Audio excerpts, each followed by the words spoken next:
Clearly, you have a deep fascination with performance and excellence and maximizing. So, like, where does that come from? I didn't really grow up that interested in the human body, aside from the fact that I owned one. I wasn't too interested in the mechanics of how it works. Uh, However, when I was 13 or 14, I discovered the sport of tennis. And that kind of like pulled me from being a total geek who was only interested in pulling apart the motherboard on my computer and playing chess and, you know, toying around with violins and musical instruments and just, being a quintessential homeschooled geek.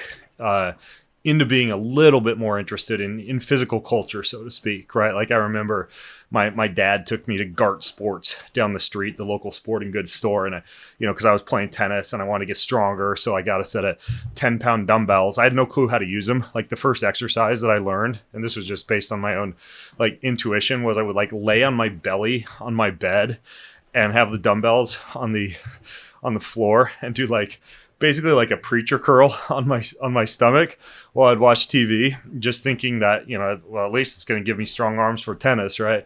And then I think the second piece of exercise equipment that I got was, again, I saw this on TV. It was like one of those as seen on TV ab devices.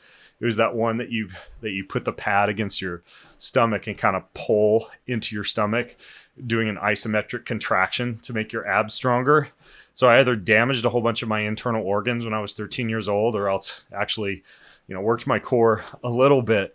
But I started running up the hill back behind my house, and then, I had a coach and I started doing sprints and, saw my body just start to morph, which I actually really, really liked. And I really liked the effects that this type of physical training was having on my tennis performance. And and then I got into nutrition. I got more into weightlifting.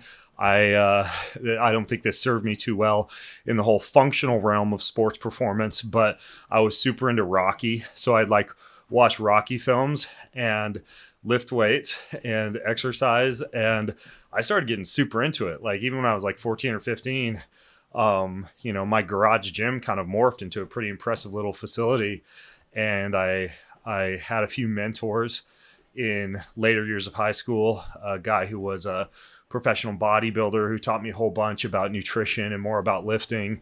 Another one of my dad's friends was the Washington State powerlifting champ. So he taught me, how to clean and how to deadlift Yeah. and how to jerk and push press. And he taught me all these moves, which really amplified my performance in tennis. And it got to the point where I went from wanting to be, kind of like in early high school, a computer programmer and video game designer, which would have made me like a multi-billionaire by now. I'd probably be like some e-gamer or Zuckerberg. But I instead walked on to the college tennis team and declared a major in kinesiology, which is basically like, glorified personal training, but, Right. Study of biomechanics and human movement and physiology. And then I got so into it, especially like like we were talking about earlier, like a physician will study a lot of biochemistry and microbiology and organic chemistry.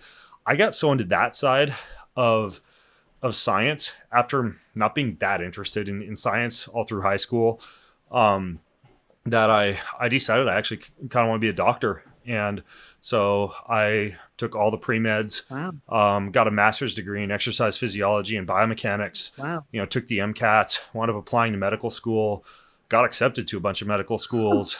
And I actually decided to like take a gap year and work a year in the private sector. And part of that was because I just wanted some time off after education. Yeah. And part of it was because I was looking at a couple of MD, PhD programs that I didn't get accepted to. And I was kind of pissed off about that, being my little proud narcissistic college student self. And so, But if you admit it, it's okay. You're not. If you admit it.